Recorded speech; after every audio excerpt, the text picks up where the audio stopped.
Hi friends, ఈరోజు మన వీడియోలో ఓన్లీ హ్యాండ్స్ కటింగ్ చూపించబోతున్నాను. ఎల్బో సైజు హ్యాండ్స్ పైన చిన్న కుర్చీలు వచ్చేటట్టు ఎలా కట్ చేసుకొని స్టిచ్చింగ్ చేసుకొని పైపింగ్ వేసుకోవాలో ఈజీగా మన వీడియోలో చూద్దాం. మన వీడియోలోకి వెళ్ళబోయే ముందు మన ఛానల్ ఎవరైనా ఫస్ట్ టైం చూసినట్లయితే వీడియోని లైక్ చేయండి, ఛానల్ని సబ్స్క్రైబ్ చేయండి. యూజ్ అవుతుంది అనుకుంటే మీ ఫ్రెండ్స్ అండ్ ఫ్యామిలీకి షేర్ చేసి నేను పెట్టే వీడియోస్ అన్నీ మీకు నోటిఫికేషన్లో రావాలి అంటే పక్కన బెల్ సింబల్ మీద క్లిక్ చేసి ఆల్ అనే ఆప్షన్ పైన ప్రెస్ చేస్తే నేను ఏ టైంలో వీడియోస్ పెట్టినా మీకు వెంటనే నోటిఫికేషన్లో వచ్చేస్తాయి.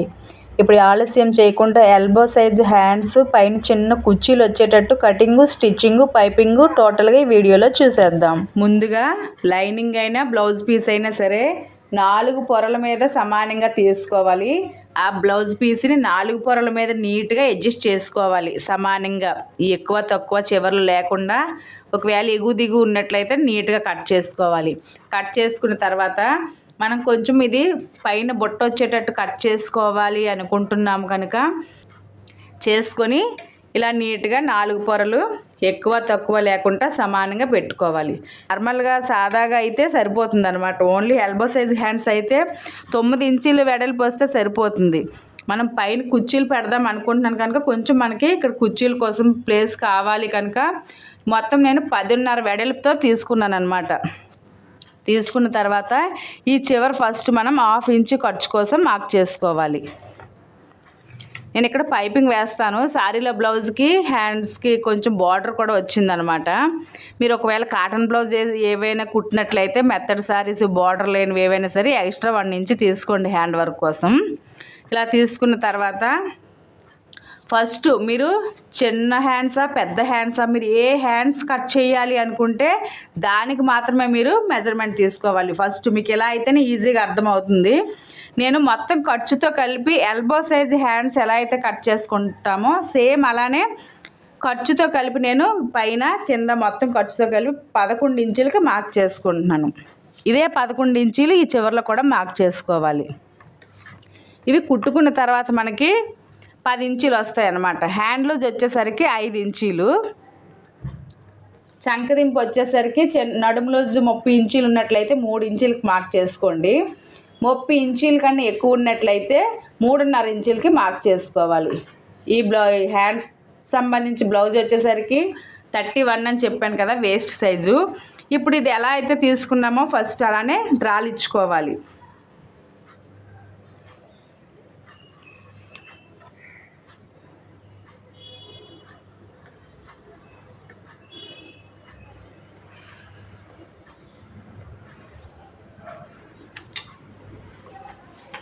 ఇప్పుడు ఇలా మార్క్ చేసుకున్నాం కదా,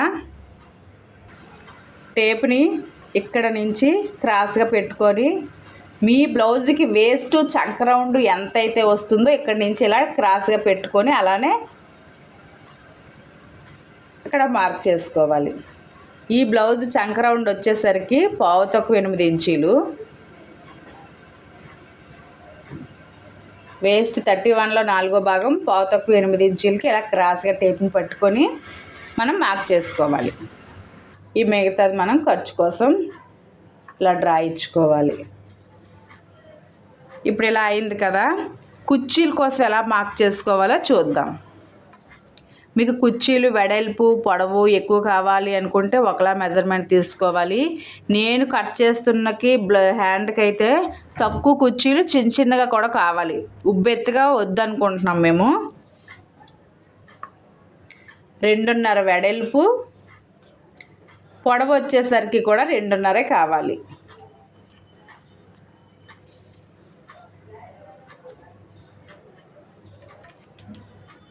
ఇప్పుడు మనం నీట్గా డ్రా ఇచ్చుకోవాలి. మనం ఈ బాక్స్ దేనికంటే ఓన్లీ కుర్చీల కోసం అనమాట. మీకు ఒకవేళ ఈ పఫ్ ఉంటుంది కదా పైన భుజం పైన, ఈ కుర్చీలు ఎక్కువగా కావాలి అనుకుంటే ఈ వెడల్పుని మీరు పెంచుకోవాలి. నేను 2.5 తీసుకున్నాను కదా, మీరు 3 ఇంచీలు 4 ఇంచీలు ఇలా పెంచుకోవాలి. ఇక్కడ కానీ పెంచుకున్నట్లయితే ఈ వెడల్పుని కూడా మీరు అడ్జస్ట్ చేసి పెంచుకోవాల్సి ఉంటుంది లైనింగ్ని. ఇంకా మీకు ఉబ్బెత్తుగా పొడవుగా కావాలి, పఫ్ ఎక్కువగా కావాలి అనుకుంటే పొడవు పెంచుకోవాలి. అది మీ ఇష్టాన్ని పెట్టి ఉంటుంది. మీ బ్లౌజ్ అయినా కస్టమర్ బ్లౌజ్ అయినా సరే. వెడల్పు కావాలి, ఎక్కువగా కుర్చీలు కావాలంటే వెడల్పు పెంచుకోవాలి, ఉబ్బెత్తుగా కావాలి అనుకుంటే పొడవు పెంచుకోవాలి. నేను కట్ చేస్తున్నది అయితే నార్మల్గా చిన్న చిన్న కుర్చీలు ఉంటాయి అన్నమాట. ఇప్పుడు దీన్ని ఇలా క్రాస్గా మార్క్ చేసుకోవాలి. తర్వాత ఇక్కడి నుంచి స్కేల్ పెట్టి ఫస్ట్ డ్రా ఇచ్చుకోండి ఇలా క్రాస్గా. ఇలా చిన్న చిన్నగా రౌండ్ ఇచ్చుకోవాలి. ఇక్కడికి వచ్చేసరికి కొంచెం 1/2 ఇంచు లోపలికి ఇలా మార్క్ చేసుకొని ఇప్పుడు మనం హ్యాండ్ లూజ్ ఫిట్టింగ్ దగ్గరికి ఫస్ట్ స్కేల్ పెట్టి నీట్గా డ్రాలు ఇచ్చుకోవాలి.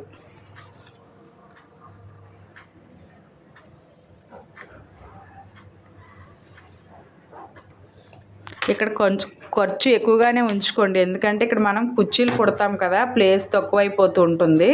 స్టిచ్చింగ్ కూడా చూపిస్తాను. ఇప్పుడు ఈ మార్క్ ఎలా అయితే తీసుకున్నామో సేమ్ అలానే కట్ చేసుకోవాలి. ఇలా కట్ చేసుకున్న తర్వాత మనం కుర్చీకి ఎంతైతే తీసుకున్నామో ఇక్కడ ఈ పైన ఇక్కడ కూడా చిన్నది టక్స్ ఇచ్చుకోవాలి. కుట్టేటప్పుడు మనకి అర్థం అవ్వాలి కదా. ఇక్కడ కూడా ఇప్పుడు ఎక్కడికైతే బాక్స్ తీసుకుని ఇలా కట్ చేసుకున్నామో ఆ పార్ట్ మాత్రమే మనం చిన్న చిన్న కుర్చీలు పెట్టుకోవాలి, ఎక్స్ట్రా పెట్టకూడదు అనమాట. ఇప్పుడు ఈ లైనింగ్ని ఎలా జాయింట్ చేసుకొని కుట్టుకోవాలో చూద్దాం. ఇది బ్లౌజ్ అనమాట. నేను లైనింగ్ ఎలా అయితే కట్ చేసుకున్నామో అది ఇలా పెట్టుకొని ఎక్స్ట్రా ఉండేటట్టే కట్ చేసుకోండి, మైనస్ మాత్రం చెయ్యొద్దు.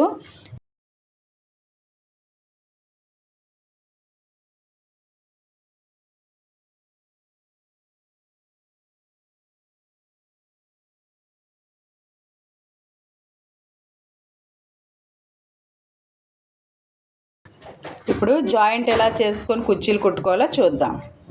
ముందుగా మనం కట్ చేసుకున్న లైనింగ్ హ్యాండ్స్ని తీసుకొని ఈ పై 2 పొరలకి జాయింట్స్ పడతాయేమని అనుకున్నాం కదా, ఇలా నేను 1.5 ఇంచులకి క్లాత్ తీసుకున్నాను అనమాట. తీసుకొని ఈ జాయింట్స్ ఉన్న పార్ట్లో పైనుంచి పెట్టుకొని ఒక కుట్టు వేసుకొని మరొకటి కిందకి ప్రెస్ చేస్తూ మరొక కుట్టు వేసుకోవాలి. సేమ్ అలానే మరొక హ్యాండ్కి కూడా కింద లేయర్లోని మనం ఫ్యాబ్రిక్ని పెట్టుకొని 2 కుట్లు వేసుకోవాలి. ఇలా వేసుకున్న తర్వాత అది సమానంగా ఉండేటట్టు కట్ చేసుకోవాలి. ఎక్స్ట్రా క్లాత్ని నీట్గా డైరెక్ట్గా కుట్టకూడదు అనమాట. ఇలా కుట్టుకున్న తర్వాత మీరు డైరెక్ట్గా ఈ బార్డర్ కనిపించేటట్టు కుట్టాలి అనుకుంటే నార్మల్గా కుట్టుకోవచ్చు. పైపింగ్ వేసి ఉద్దేశం ఉన్నట్లయితే ఒక దాని కింద ఒకటి పెట్టుకొని కుట్టవచ్చు. లేదు మనకు ఇంకా మేము చివరి హ్యాండ్ వర్క్ చేయము, పైపింగ్ వెయ్యము అనుకునేలాగా ఉంటే హ్యాండ్ పైనుంచి ఫస్ట్ లైనింగ్ని జాయిన్ చేసి రివర్స్ చేసుకోవాల్సి ఉంటుంది. నేను ఈ చివరిలోని పైపింగ్ వేద్దాం అనుకుంటున్నాను కనుక సేమ్ ఎలా అయితే ఉందో అలానే జాయింట్ చేసాను అనమాట. ఇలా చేసుకున్న తర్వాత ఈ ఎక్స్ట్రా ఉన్న క్లాత్ని అంతా కట్ చేసుకోవాలి. తర్వాత కొత్తగా హ్యాండ్స్ జాయింట్ చేసిన వాళ్ళు అయితే సెంటర్లో చేసి ఒక కుట్టు వేసుకోండి. అలా వేయడం వల్ల ఫ్యాబ్రిక్ అటు ఇటు జరగకుండా ఉండి హ్యాండ్స్ వేసుకునేటప్పుడు నీట్గా ఉంటాయి అన్నమాట. లైనింగు మెయిన్ ఫ్యాబ్రిక్ కూడా. ఇలా తర్వాత లైనింగ్కి మనం మెయిన్ ఫ్యాబ్రిక్కి కుట్టు వేసుకొని ఈ ఎక్స్ట్రా ఉన్న క్లాత్ని అంతా కట్ చేసుకోవాలి. మనం ముందే తక్కువ చేసి కరెక్ట్గా కట్ చేసినట్లయితే కుట్టిన తర్వాత మెజర్మెంట్ తక్కువ ఎక్కువ వచ్చే అవకాశం ఉంటుంది. ఎప్పుడు కూడా మెయిన్ ఫ్యాబ్రిక్ ఎక్స్ట్రా తీసుకొని కుట్టుకున్న తర్వాత మాత్రమే ఎక్స్ట్రా ఉన్న క్లాత్ని అడ్జస్ట్ చేసుకొని కట్ చేసుకోవాలి. తర్వాత మనం కుర్చీ కోసం బాక్స్ చేసాం కదా, మెజర్మెంట్ తీసుకొని అక్కడ చిన్న టక్స్ ఇచ్చాము. అక్కడ నుంచి స్టార్ట్ చేసుకొని ఒక్కొక్క కుర్చీ మనం పెట్టుకోవాలి. ఎక్స్ట్రా అటు ఇటు మనం అడ్జస్ట్ చేయకూడదు అనమాట. కట్ మార్క్ ఎక్కడికైతే ఉందో అక్కడ నుంచి మనం చిన్న చిన్నగా ఒక్కొక్క కుర్చీ పెట్టుకోవాలి. పెట్టుకొని కుర్చీలు నీట్గా ఎక్కువ తక్కువ రాకుండా ఉండాలి అంటే పెట్టుకున్న ప్రతి కుర్చీకి నీడిల్ కిందకి ప్రెస్ చేసుకోవాలి. అప్పుడే మనకి కుర్చీలు నీట్గా ఉంటాయి అన్నమాట. డైరెక్ట్గా ఎలా పడితే అలా కుర్చీలు వేసుకొని వెళ్ళిపోకూడదు. కుర్చీకి కూడా నీడిల్ కిందకి ప్రెస్ చేస్తూ కుట్టుకోవాలి. అప్పుడే మనకి పఫ్ చిన్నగా నైస్గా కుర్చీలన్నీ కూడా సమానంగా వస్తాయి. ఇప్పుడు అన్నీ ఒకేలాగా కుట్టేసుకుందాం.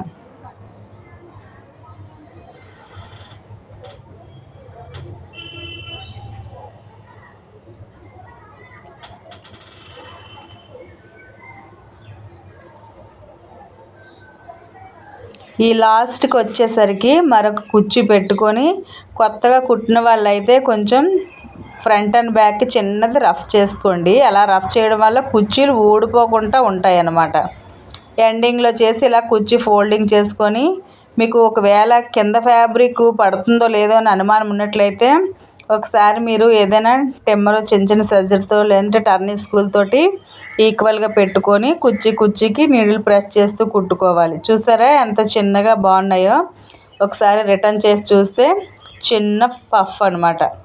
ఇప్పుడు ఎక్కువగా ఇవే వేసుకుంటున్నారు కదా చాలామంది. మీకు ఎక్కువగా కావాలంటే మెజర్మెంట్ ఎక్కువ తీసుకొని కట్ చేసుకోవచ్చు. ఈ బార్డర్కి సిల్వర్ కలర్ ఉంది అన్నట్టుగా నేను ఈ సిల్వర్ కలర్లోనే పైపింగ్ ముందుగానే కుట్టి ఉంచుకున్నాను. ఆ కుట్టిన వీడియో అంతా క్లిప్పింగ్ కట్ చేస్తాను, ఎందుకంటే మీకు తెలిసిందే కదా అన్నట్టుగా. తర్వాత ఈ ఎల్లో కలర్ పార్ట్ ఉంది కదా, ఆ పార్ట్ అంతా పోయేటట్టు అక్కడ కరెక్ట్గా మనం పైపింగ్ని పెట్టుకొని స్లోగా కుట్టుకోవాలి. ఇదే ప్లేస్లో మీరు లేసు కూడా వేసుకోవచ్చు, మీ ఇష్టము.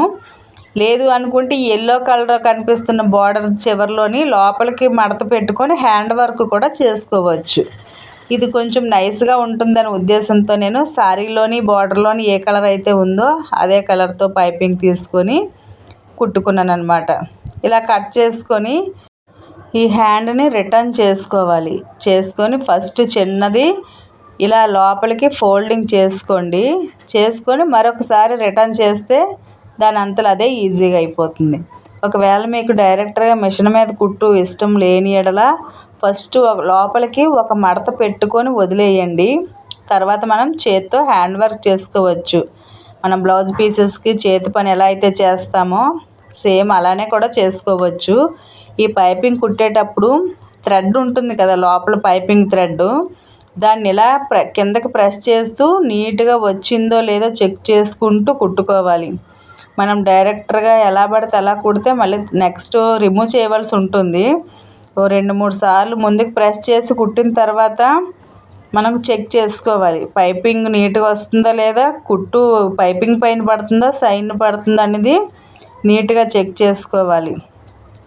ఇలా మొత్తం కుట్టుకున్న తర్వాత రిటర్న్ చేసుకోవాలన్నమాట. మనం హ్యాండ్స్ కట్ చేసేటప్పుడు ఫ్రంట్ సైడ్ లోతు తీయలేదు, మీరు గమనించినట్లయితే. ఇలా వేసుకొని హ్యాండ్స్ నీట్గా మడత పెట్టుకొని ఈ ఫ్రంట్ సైడ్ లోతు మనం తీసుకోవాలి. ఫస్ట్ 2 సమానంగా వచ్చేటట్టు మడత పెట్టుకోండి. తర్వాత ఒక సైడ్ ఇలా నీట్గా అరేంజ్ చేసుకొని 3/4 ఇంచుకి లోపలికి మార్క్ చేసుకోవాలి ఫ్రంట్ లోతు కోసం. ఇలా కుర్చీలు కుట్టిన తర్వాత మాత్రమే మనం మెజర్మెంట్ తీసుకోవాలి. ఫస్టే తీసేయకూడదు. కొత్తగా కుట్టే వాళ్ళు అయితే కొంచెం కన్ఫ్యూజ్ అవుతారు కదా. నేను చూపిస్తున్న విధంగా 3/4 ఇంచుకి మార్క్ చేసుకొని కొంచెంగా డౌన్ ఇచ్చుకుంటూ డ్రా ఇచ్చుకోవాలి. మీరైతే కట్ చేసుకుని అలవాటు ఉన్నట్లయితే కట్ చేయండి. నేనైతే ఎంతకైతే మార్క్ చేసుకుంటానో ఆ పార్ట్ అంతా నేను ముందే కుట్టుకున్న తర్వాత ఈ 3/4 ఇంచు లోతు తీసుకున్నాం కదా, అది కట్ చేస్తాను అన్నమాట.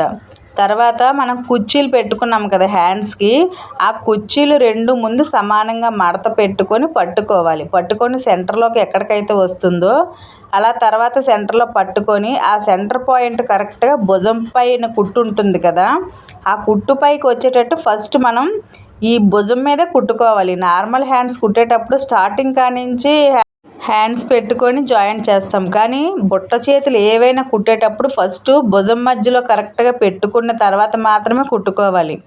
నార్మల్ హ్యాండ్స్ కుట్టినట్టు మీరు కుట్టేశారనుకోండి, ఈ పైనుండి కుర్చీలు కొంచెం ముందుకైనా రావచ్చు వెనక్కైనా రావచ్చు. అలా చేయకూడదు. కరెక్ట్గా మనం ఎన్నైతే కుర్చీలు పెట్టుకుంటున్నామో అన్ని కుర్చీలు సెంటర్లో సమానంగా పట్టుకొని 2 భాగాలు చేసి ఆ పైన మనకి ఎక్కడికైతే వస్తుందో ఆ పార్ట్ కరెక్ట్గా భుజం పైన పెట్టుకొని మాత్రమే కుట్టుకోవాలి. అప్పుడే మనకి ఈ బుట్ట చేతులు నీట్గా వస్తాయి. చిన్న కుర్చీల చేతులైనా పెద్ద కుర్చీల చేతులైనా సరే ఈ 2 టైపు హ్యాండ్స్కి కూడా సేమ్ ప్రాసెస్ మాత్రం ఫాలో అవ్వాలి. కుట్టేటప్పుడు లాగడం కూడా చెయ్యొద్దు. ఈ ఫ్రంట్ సైడ్కి వచ్చేసరికి నేను లోతు 3/4 ఇంచు మార్క్ చేసుకున్నాను కదా, అదే 3/4 ఇంచు మార్క్ దగ్గరికి మనం ఎక్స్ట్రా క్లాత్ మడిచేసి కుట్టేసుకోవాలన్నమాట. కుట్టుకున్న తర్వాత ఈ 3/4 ఇంచు మార్క్ తీసుకున్న కుట్టు దగ్గరికి ఎక్స్ట్రా క్లాత్ని కట్ చేసుకోవాలి. చాలామంది అయితే ముందుగానే కట్ చేసుకుంటారు. నాకు ఇలా అలవాటు అయిపోయింది. ఎలా అయినా పర్వాలేదు, ముందు కట్ చేసుకున్నా పర్వాలేదు, తర్వాత కట్ చేసినా పర్వాలేదు, ప్రాబ్లం అయితే ఉండదు. ఇలా కట్ చేసుకొని మనం హ్యాండ్స్ జాయింట్ చేసేసుకోవడమే ఈజీగా. మనకి ఏ సైజులో కావాలి అనుకుంటే హ్యాండ్లు చూసుకొని కట్ చేసుకోవాలి. చూసారా, ఈ చిన్న చిన్న కుర్చీలు వచ్చేటట్టు ఎల్బో సైజుని హ్యాండ్స్ నీట్గా ఈజీగా కటింగు, స్టిచ్చింగ్, పైపింగ్ మొత్తం ఎలానో చూసారు కదా. తప్పకుండా మీరు కూడా కుట్టుకొని ఎలా వచ్చిందో నాకు కామెంట్ బాక్స్లో కామెంట్స్ చేయండి. చాలా బాగుంటాయి, ఇప్పుడు ట్రెండింగ్ కూడా ఈ హ్యాండ్స్. ఈ వీడియో కనుక మీకు నచ్చినట్లయితే తప్పకుండా లైక్ చేసి మీ ఫ్రెండ్స్ అండ్ ఫ్యామిలీకి షేర్ చేయండి. ఇలాంటి మంచి మంచి వీడియోస్ కోసం వెంకటి అస్సాం ఛానల్ని సబ్స్క్రైబ్ చేయండి. నెక్స్ట్ మరొక మంచి వీడియోలో కలుద్దాం. అంతవరకు చూస్తూ ఉండండి వెంకటి అస్సాం ఛానల్ని.